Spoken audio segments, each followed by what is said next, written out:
Haftom Abadi has stopped visiting Ayder Hospital, the only hospital in Tigray with dialysis service, as regularly as he should. Haftom came up with a decision after the hospital announced it cannot offer him the service he had been taking for over 3 years.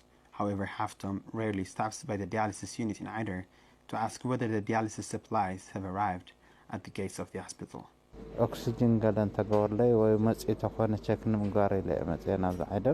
I came here to ask if the medications have entered.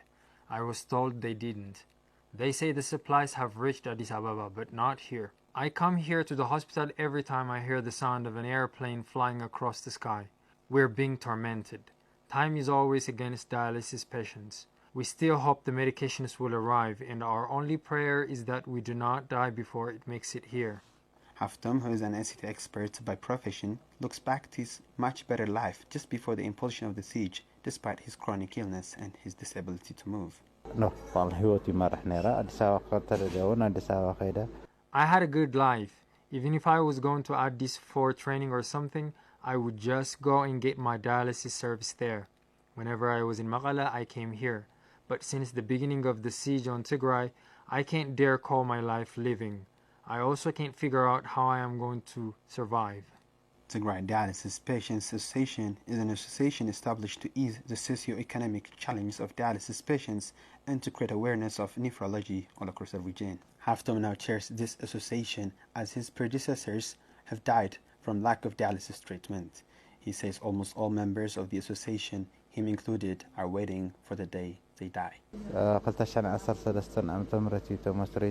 Our association was founded in 2013 Ethiopian calendar to help dialysis patients economically and in other social aspects, especially members. The association is not serving the goals it was established to serve. It cannot even save the lives of its leader. We have replaced 3 chairpersons after their deaths to lack of dialysis service.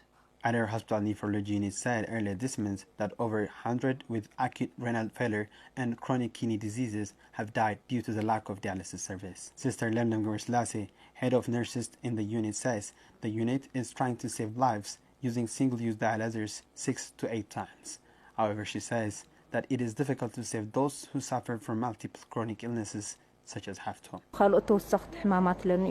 There are also some other diseases Haftom suffers from. In addition, he barely has money for transportation and other services he needs. He has difficulty moving around. We sometimes try to reuse the dialyzers, but it brings infections.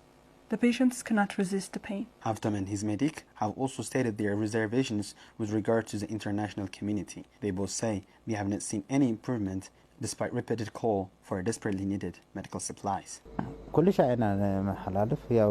We always call for help. Is it for lack of ability or willingness? I don't know. I call on again the government of Tigray, the federal government and the international community to give us, the dialysis patients, the attention we so deserve. We spoke of this so many times. We will still keep asking for the medications. We have no choice but to beg. I call on the international community to put pressure on the entry of dialysis medications into Tigray.